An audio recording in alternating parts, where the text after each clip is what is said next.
Baik penonton, biasakan yang betul, betulkan yang biasa dengan mendapatkan sumber berita yang sahih melalui media sosial rasmi kami seperti di Facebook, Instagram, Twitter dan juga YouTube dengan carian Berita RTM. Hentikan spekulasi, hapuskan berita yang tidak pasti, tak pasti jangan kongsi. Assalamualaikum, salam sejahtera dan salam Malaysia Madani. Anda sedang menyaksikan Pastikan Sahih edisi Khamis 6 Julai 2023 bersama saya Nadir Nordin. Kita mulakan dengan segmen Sahih.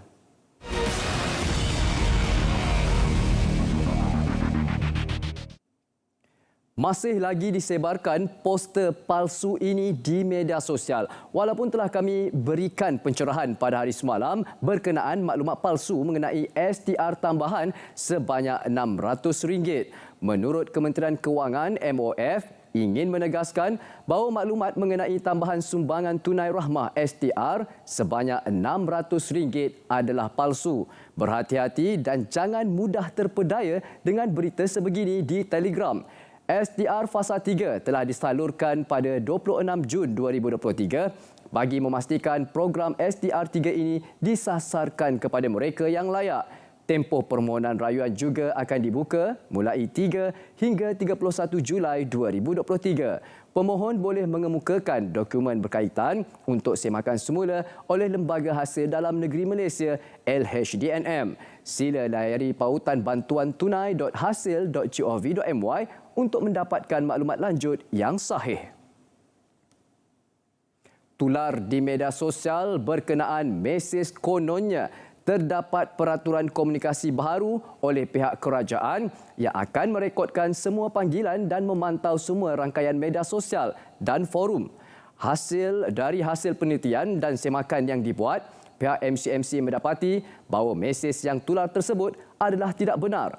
Mesej tersebut dapati telah mula tular pada tahun 2017 di beberapa negara seperti Ghana, UAE, India dan juga Singapura. Ia disahkan oleh beberapa laman termasuk laman semak fakta di India dan akhbar International Business Time India. The Independent Singapore, mesej tersebut dapati diubah sedikit dari semasa ke semasa namun kandungan mesej masih sama.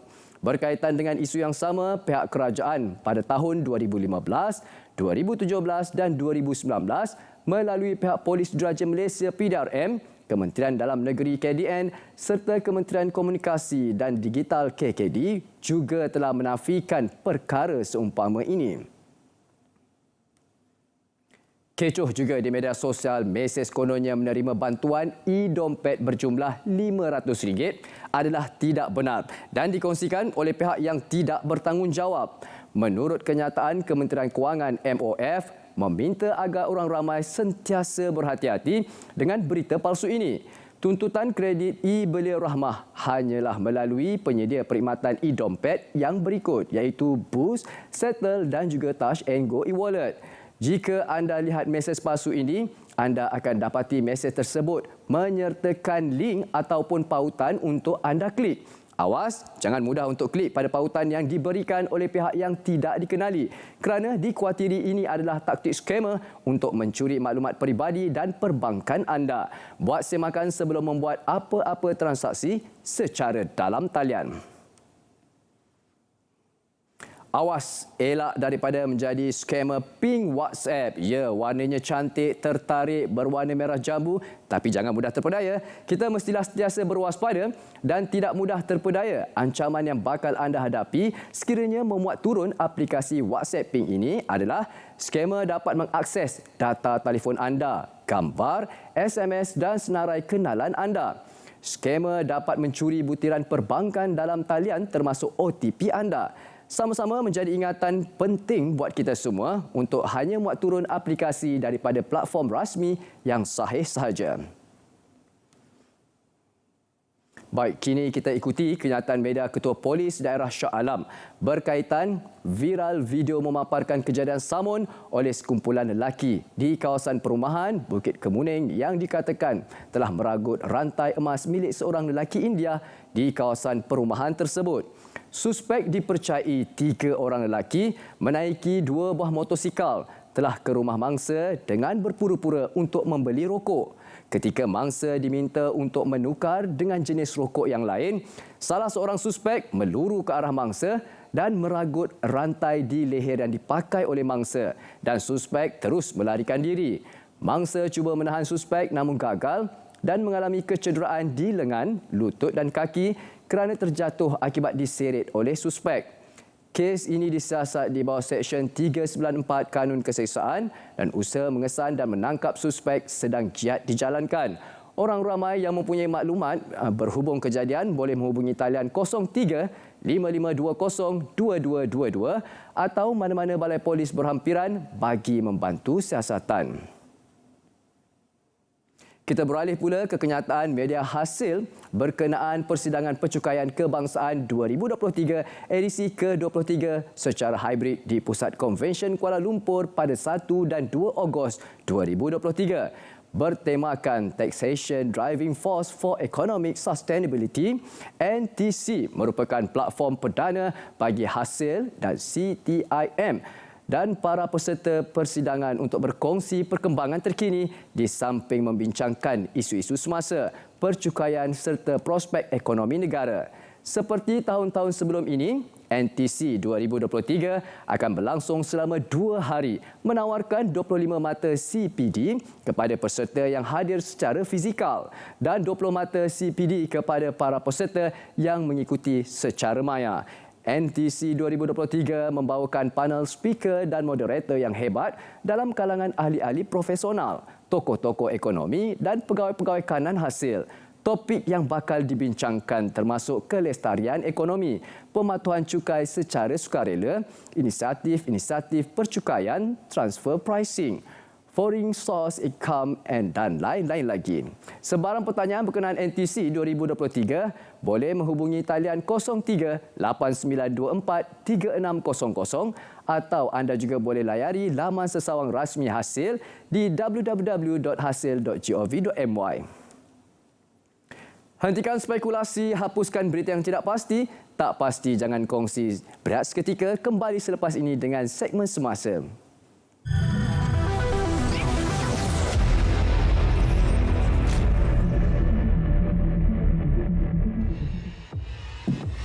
Siapa yang ketentukan sama ada Malaysia kekal sebagai satu negara hebat di dunia? Yang akan tentukan bukan orang-orang tua yang lapuk pemikiran nak pecah belahkan rakyat. Yang akan tentukan masa depan ini aman, semua kita bersaudara, semua kita bekerja untuk menyelamatkan bangsa dan negara kita adalah anak-anak muda sendiri. Saksikan sambutan Hari Peneroka Peringkat Kebangsaan 2023 yang akan disempurnakan oleh Perdana Menteri Yang Amat Berhormat Datuk Seri Anwar Ibrahim secara langsung dari Maib Serdang pada 7 Julai 3 petang hanya di TV1, saluran berita RTM dan RTM Klik. Peneroka Sejahtera, Felda Madani.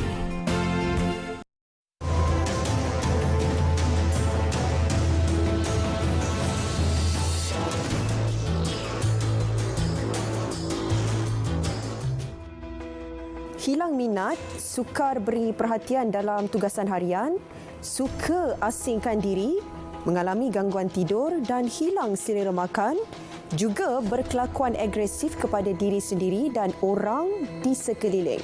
Timbul perasaan hilang harapan dan merasakan diri menjadi beban kepada orang di sekeliling. Sekiranya ada gejala-gejala ini, dapatkanlah nasihat pakar perubatan dalam kadar yang segera agar kita dapat mengelak keadaan yang lebih buruk. Ambil peduli, kita mampu mengubahnya.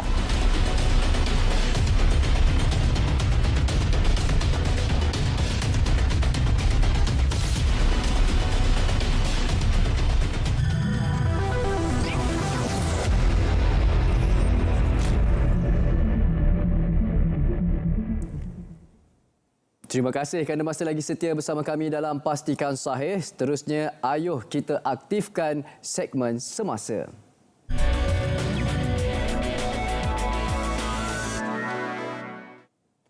Seramai 280 jemaah haji kumpulan pertama telah selamat tiba di lapangan terbang antarabangsa KLIA pada 9.45 malam. Kesemua mereka berlepas dari lapangan terbang antarabangsa King Abdul Aziz Jeddah pada 7.15 pagi waktu tempatan pada hari Rabu. Ketibaan jemaah haji negara telah disambut oleh pengarah urusan kumpulan dan ketua pegawai eksekutif Lembaga Tabung Haji TH Said Hamadah Said Othman dan pengurus kanan TH di Balai Ketibaan KLIA.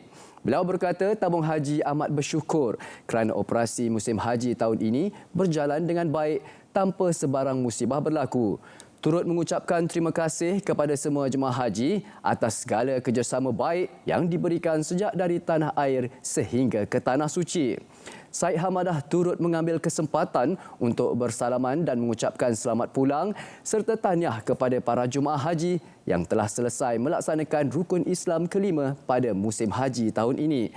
Beliau turut menzahirkan ucapan takziah kepada keluarga Allahyarham dan Allahyarhamah jemaah haji yang telah kembali ke rahmatullah di Tanah Suci. Tabung haji sentiasa prihatin terhadap kebajikan jemaah haji negara dan akan sentiasa berusaha untuk memberikan perkhidmatan yang terbaik. Sebanyak 98 penerbangan menerusi amal by Malaysia Airlines dan Saudi Airlines disediakan bagi membawa kesemua jemaah haji pulang ke tanah air bermula 5 Julai sehingga 31 Julai secara berperingkat. Jenazah ke-8 tragedi kepala air di Jeram Mawar Air Putih Kemaman Terengganu, Puteri Alia Maisarah Karim, 16 tahun, selamat dikebumikan bersebelahan pusara ibu bapa dan 5 beradiknya di tanah perkuburan Lepah Hilir 3 sekitar pukul 11.40 malam. Jenazah tiba di pekarangan Masjid Ubudiyah Felda Lepah Hilir 3 kira-kira pada pukul 10.45 malam untuk disembahyangkan. Suasana pilu menyelubungi pengebumian yang dihadiri keluarga terdekat dan kenalan Allahyarham. Puteri Alia Maisarah ditemukan pada hari ketiga operasi mencari dan menyelamat sahar kira-kira pukul 3 petang hari Isnin lalu di kawasan Beting Jeran Terbabit. Jenazah bapanya Karim Abdullah 39 dan ibunya Azizah I 40 serta 5 adik-beradiknya selamat dikebumikan dalam satu liang lahat malam kemarin. Setakat ini 2 lagi mangsa masih belum ditemukan iaitu Puteri Nur Fatin 14 dan tunang kepada Puteri Balkis Izzati iaitu Muhammad Fikri Saliman 24 tahun. Penetapan tarikh hari mengundi pada 12 Ogos dilihat sesuai bagi memberi ruang kepada rakyat serta jentera parti untuk membuat persediaan rapi menghadapi pilihan raya umum Dewan Undangan Negeri ke-15 PRU DUN ke-15. Pengumuman tarikh mengundi lebih awal dan dapat ditetapkan pada hari Sabtu itu bakal mempengaruhi jumlah pengundi. Maklumat awal ini telah diperolehi, ini akan membantu. Ini saya yakin dapat membantu masyarakat mengatur semula penjadualan tentang aktiviti mereka bagi memastikan bahawa pilihan raya kali ini jumlah mereka yang mengundi akan lebih tinggi lagi daripada PRU yang lepas. Di PRN ini kita juga berharap bahawa pengundi-pengundi luar dapat balik apabila mengetahui lebih awal. Dan ini memberi ruang kepada mereka mengatur perjalanan yang selamat di samping akan memudahkan mereka menentukan tempat-tempat mengundi lebih awal lagi. Agensi Pembangunan Industri Halal Halal Development Corporation Berhad HDC wajar bekerjasama dengan Kementerian Luar untuk menerajui agenda diplomasi halal. Malaysia telah menjadi rujukan banyak negara asing dalam membina ekosistem halal mereka. With our halal ecosystem setting global standard, I believe that our opportunities are endless. Let's do more. Let's dominate. HDC should not only focus on tangible halal product or services, but also use this as an opportunity to export our halal knowledge through Malaysia's halal diplomacy. Malaysia sedia berkongsi pengalaman dan kepakaran dalam sektor peladangan kelapa sawit kepada negara luar yang berminat. Kerjasama seumpama ini akan membuka pasaran lebih luas bagi Malaysia dan memanfaatkan industri sawit negara. Menerusi bajet tahunan yang dibentangkan untuk tempoh Julai 2023 hingga Jun 2024, kerajaan Kenya berhasrat memulakan projek ladang kelapa sawit di negaranya. Ia merupakan satu berita baik untuk pemain industri di Malaysia bagi mengembangkan pasaran, bukan hanya mengeksport produk berasaskan sawit, malah membuka ladang sawit di Kenya. Populasi yang tinggi serta peningkatan pendapatan boleh guna menjadikan Kenya serta Afrika Timur sebagai destinasi pelaburan minyak sawit yang berpotensi tinggi. Semua pemain industri digital dan bandar pintar tempatan dan luar negara dipelawa untuk menyertai persidangan antarabangsa dan Expo Smart Melaka 2023 iaitu SMIX 2023 yang akan berlangsung di Pusat Dagangan Antarabangsa Melaka MITC dari 12 hingga 14 Oktober ini. Ketua Menteri Melaka, Datuk Seri Abdul Rauf Yusof berkata, ia merupakan platform terbaik bagi semua pemain industri digital dan bandar pintar dari seluruh dunia untuk berbincang dan bertukar fikiran. Selain mengadakan pelbagai aktiviti bagi membangunkan industri digital dan bandar pintar, ia sekaligus dapat memperluas pelaksanaan inisiatif pintar dan pemerkasaan data di bawah Smart Melaka Blueprint 2035 selari dengan hala tuju Plan Strategik Melaka, Melakaku Maju Jaya 2035 iaitu pendigitalan dalam ekonomi digital. Penganjuran SMIX 2023 juga dijangka akan memberi impak pelaburan yang besar kepada ekonomi negeri dan rakyat. Selain pembangunan infrastruktur digital ke arah capaian 5G ataupun 5G di negeri itu. Dalam perkembangan lain, Abdul Rauf berkata, kerajaan negeri tidak pernah atau tidak akan bertindak zalim kepada rakyat termasuk peniaga di Uptown Pahlawan Walk, Bandar Hilir. Sebanyak lebih 123 juta ringgit disumbangkan keluarga diraja Johor bagi membantu 1.6 juta rakyat di negeri itu dalam mendepani cabaran sepanjang pandemik COVID-19. Menteri Besar Johor, Dato' On Hafiz Ghazi berkata, Sultan Johor, Sultan Ibrahim almarhum Sultan Iskandar sentiasa di hadapan ketika berdepan tempoh genting itu. Malah baginda sanggup mengambil risiko dengan menitahkan pegawai-pegawai istana turun ke lapangan bagi menghulurkan bantuan berupa kit dan peralatan kesihatan demi kesejahteraan rakyat. Dato' On Hafiz turut menjunjung setinggi-tinggi kasih kepada Sultan Johor atas kurniaan peribadi dan bantuan baginda menerusi Yayasan Sultan Ibrahim Johor YSIJ kepada seluruh rakyat di negeri itu.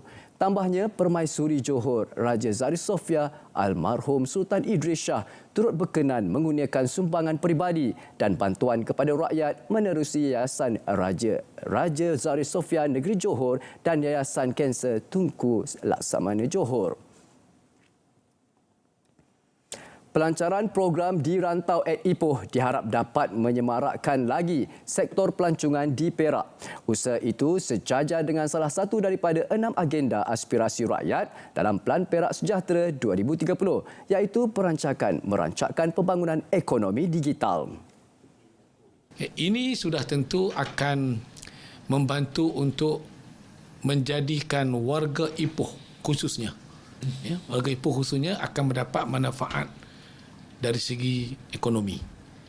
Kerana bila jenama Ipoh itu dikenali, jadi Nomad City ini akan menjadikan Ipoh ini sebagai melonjakkan nama Ipoh ini sebagai destinasi pelancongan, dan saya percaya ini semua adalah merupakan sebahagian daripada bantuan untuk kita menjadikan Ipoh adalah tarikan utama orang ramai.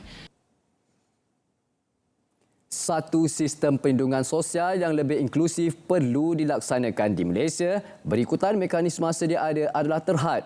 Hanya 9.1% penerima manfaat dilindungi berbanding purata 55.1% di peringkat Asia dan 12.8% di peringkat global.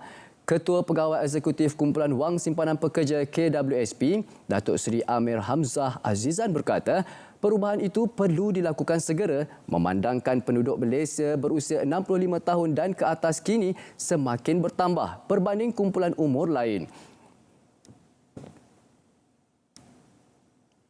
Suruhanjaya Pencegahan Rasuah Malaysia SPRM kini memiliki akaun TikTok sendiri bagi menyampaikan maklumat seiring perkembangan zaman dan teknologi terkini. Pada masa sama, ia bagi menjalin kerjasama lebih erat dengan pengamal media sebagai usaha menyalurkan mesej berkaitan rasuah dengan lebih tepat dan telus kepada rakyat. Menurut Ketua Suruhanjaya SPRM, Tan Sri Azam Baki, perkara itu termasuk memberi hebahan berkaitan rasuah secara lebih idealistik, realistik, menarik dan berkesan selari perubahan media masa kini. Menurut Azam Baki, perkara untuk mendidik masyarakat memerlukan kerjasama pakar dalam bidang masing-masing supaya pengguna media sosial lebih beretika. Seorang kaki tangan Jabatan Pendaftaran Negara JPN sudah dikenal pasti Kementerian Dalam Negeri KDN kerana meminta sejumlah wang daripada pemohon untuk urusan permohonan warga negara. Menteri Dalam Negeri Datuk Seri Saifuddin Nasution Ismail berkata, aduan diterima daripada pemohon tersebut dan akan menyerahkan nama pegawai terbabit kepada Suruhanjaya Pencegahan Rasuah Malaysia SPRM untuk siasatan lanjut.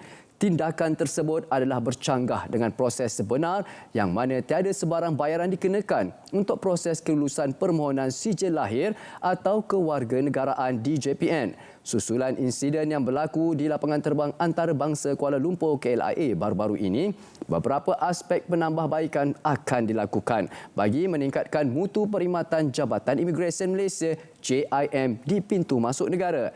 Selain itu, pegawai yang mahir bertutur bahasa asing akan ditempatkan bagi mengendali urusan dengan pengembara yang menghadapi kesulitan berkomunikasi di kaunter.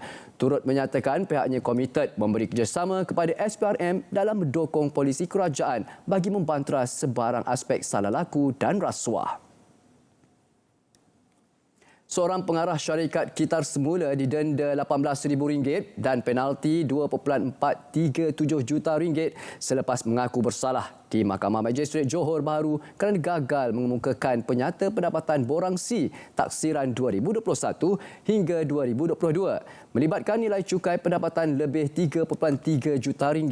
Magistrate Nozihan menjatuhkan hukuman itu dan memerintahkan tertuduh menjalani hukuman penjara 12 bulan jika gagal membayar denda. Mengikut pertuduhan, beliau gagal mengemukakan penyata pendapatan bercukai berjumlah lebih RM1.8 juta bagi cukai taksiran 2021 dan lebih RM1.5 juta untuk tahun 2022. Beliau sepatutnya membayar cukai lebih RM438,000 pada tahun 2021 dan RM374,000 tahun lalu. Pendakwaan dikemukakan mengikut Seksyen 112-1A Akta Cukai Pendapatan 1967 yang memperuntukkan denda RM20,000 atau 6 bulan penjara atau kedua-duanya dan hendaklah membayar penalti khas 3 kali ganda amaun cukai yang dikenakan. Baik, pastikan saya berat sekali lagi kembali selepas ini di segmen yang terakhir iaitu segmen notifikasi. Jangan ke mana-mana.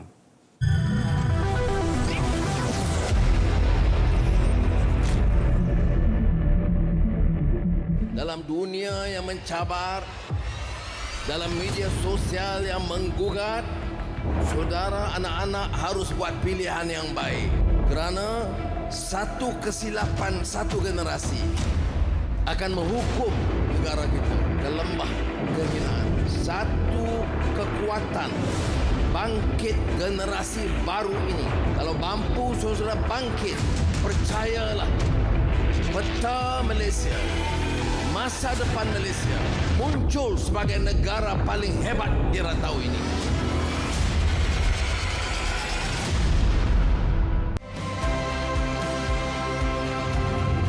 Malaysia Madani.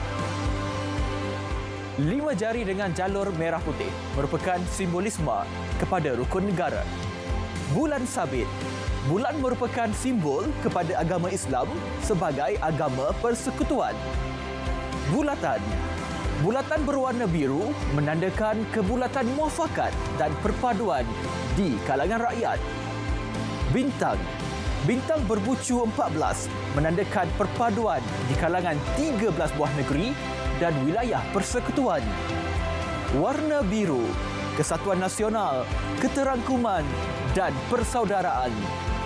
Warna kuning, nilai tradisi, kebudayaan dan kearifan tempatan. warna putih, keluhuran budi, kesucian hati dan hasrat murni. Warna merah, keberanian jati diri dan keazaman. Malaysia Madani, negara bangsa progresif.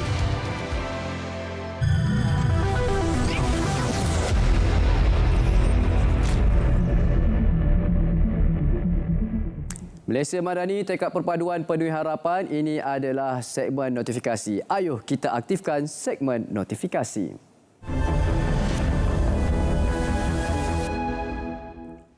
Baik, seperti biasa kami akan war-warkan hebahan kepada anda untuk anda ikuti. Ayuh kita mulakan dengan hebahan ini, iaitu kita bawakan naratif khas.